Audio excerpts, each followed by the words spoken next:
Biden is a man who has unleashed something that's a very bad thing, because when that happens to me, it can happen to them. And, you know, he's a very corrupt president. You say they've weaponized the Justice Department, they weaponized the FBI. Would you do the same if you're reelected? Well, he's unleashed something that we've all known about this for 100 years. We've watched other countries do it. And in some cases effective, and in other cases the country's overthrown or it's been totally ineffective. But we've watched this for a long time, and it's not unique, but it's unique for the United States. Yeah, if they do this, they've already done it. But if they want to follow through on this, yeah, it could certainly happen in reverse. It could certainly happen in reverse. What they've done is they've released the genie out of the box. You understand that? They've done something that nobody thought would happen. They've taken a president who is very popular. I got 75 million votes, much more than that, I believe. Mm-hmm. No president's ever gotten that many votes. And they've taken that number of people, and I think you can double it, or almost you can triple it in terms of the feeling. You can't do that. You can't go after people. You know, when you're president and you've done a good job and you're popular, you don't go after them so you can win an election. They've done indictments in order to win an election. They call it weaponization. And the people aren't going to stand for it. But yeah, they have done something that allows the next party. I mean, if I happen to be president and I see somebody who's doing well and beating me very badly, I say, go down and indict them. Mostly that would be, you know, they would be out of business. They'd be out of the election. So let me get this straight. Donald Trump claims, falsely, that Joe Biden is using the presidency to exact revenge on his political opponent, and that is terrible and disqualifying, but also that if he becomes president, he'd be willing to use the same tactics that he's complaining about right now. In other words, Donald Trump hates what he asserts Joe Biden is doing so much that he can't wait to wield the same tactic against him. Got it. And bear in mind, this isn't a one-off. This is a recurring theme for Trump. Here he is just weeks ago. So we have somebody weaponizing. We have this incompetent president put somebody in to essentially rig the election just like they did before. And what this does, it sets a tremendously bad precedent, because you look at what's happened with this. Now, if I win, and let's say somebody comes along on the Democrat side and they're looking very strong, I can call my attorney general, I guess. Am I allowed to call him and say, you have to indict him on something, just find anything.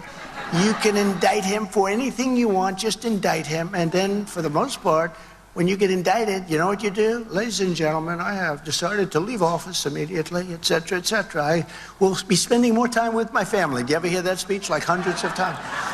I'm the only one that ever got indicted where my poll numbers went through the roof. What the hell is going on? And as late as last week, he posted on Truth Social, why didn't crooked Joe Biden tell his Justice Department to file the lawsuits and indictments against me 3 years ago instead of right in the middle of my campaign for president? You're setting a bad precedent for yourself, Joe. The same can happen to you. These third world Biden indictments, which should never have been filed, would have been tried and over with years ago. My sleazebag opponent shouldn't be able to do this during my campaign or before the election. Again, Donald Trump is at the same time saying that the purported political prosecutions against him are bad, and also teases that if he becomes president, he'll do the same thing to Biden. Truly a man of principle we're dealing with here.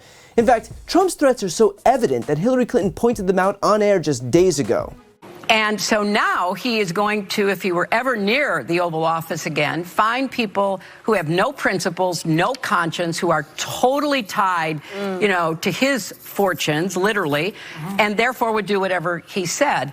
And so the wreckage is almost unimaginable. You know, when I was Secretary of State, I used to talk about one and done. And what I meant by that is that people would get legitimately elected, and then they would try to do away with elections and do away with opposition and do away with a free press. And so all of a sudden, somebody with those tendencies, those dictatorial, authoritarian tendencies, would be like, oh, okay, we're going to shut this down. We're going to throw these people in jail. And they didn't usually telegraph that. Trump is telling us what he intends to do. We need to listen to Take him at his word. The man means to throw people in jail who disagree with him, shut down legitimate press outlets, do what he can to literally undermine the rule of law and our country's values. He will use the military to stop protesters. And of course, once the right heard their favorite boogeyman call out Trump's obvious threats, they lost their collective minds, because Trump threatening to go on a retribution tour if he's elected is totally fine, but God forbid someone call him out for it on air. That's apparently the red line for Republicans. And look, I get that Trump wants to blame his prosecutions on Joe Biden because he can't take responsibility for anything he does, but Joe Biden didn't tell anyone to do anything. Remember, it wasn't Biden who indicted Donald Trump. It wasn't a Democrat who indicted Donald Trump. It wasn't any politician who indicted Donald Trump. He was indicted by juries of his peers in 4 separate jurisdictions on 91 criminal charges based on the evidence presented by prosecutors. And so even though it was him who decided to try and overturn an election, even though it was him who decided to steal documents from the White House, even though it was him who incited a mob to the US Capitol, this is somehow Biden's fault that Trump is being held to account for his behavior. Yeah, no, makes total sense. What's craziest about blaming the left is that it was the left that tried to stop Trump here.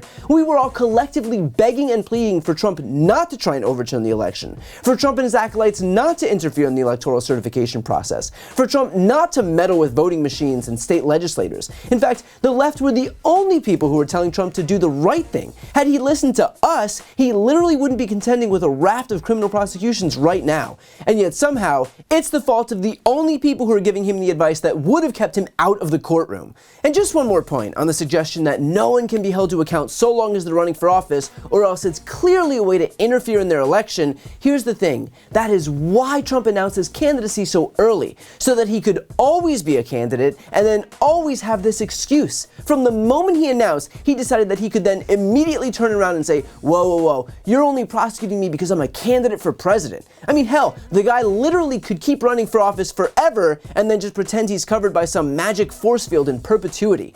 The truth is that Trump was already being prosecuted before he announced his candidacy, but announcing his candidacy did afford him that counter-argument, and that's what he wanted. This is about the narrative that Trump is the victim of a political prosecution, even though he is not the victim, he is the criminal. And that's the part that he wants you to forget, because manipulation is pretending that everyone else is at fault for your own abusive behavior. The irony being, of course, that Trump is continuing to perpetuate the same lies against his supporters that got him into this mess in the first place. Just like he lied about the 2020 election and used that as a predicate to incite an insurrection against our own government, he is continuing to lie about himself being the victim of a political persecution here. If you're a Trump supporter, you're not in on it, you are quite literally the mark. So look, Trump will continue to whine about his prosecutions, but he's got no one to blame but himself. Joe Biden didn't make him commit crimes, nor did the Democrats make him commit crimes. In fact, the left were the only people whose advice, had he followed it, would have kept him out of the courtroom. But because he hates his own supporters, he will continue to lie to them at every turn, and he will never fail to diffuse responsibility off of himself. Donald Trump is running to lead the party of personal responsibility. Now might be a good time to actually take some. Before you go, I need some help. Please subscribe to the channel and do your part to help grow the progressive media ecosystem. I don't do sponsorships or paid ads, I won't ask for money, but just subscribing to this channel goes a really long way, and it helps get the message out to more people. The subscribe button is right here on the screen. You can also subscribe to my Spanish language channel, which I made to reach those crucial Spanish-speaking voters. That link is on the screen too. And finally, if you want to listen to my audio podcast, you can follow that link as well. Thanks so much for watching.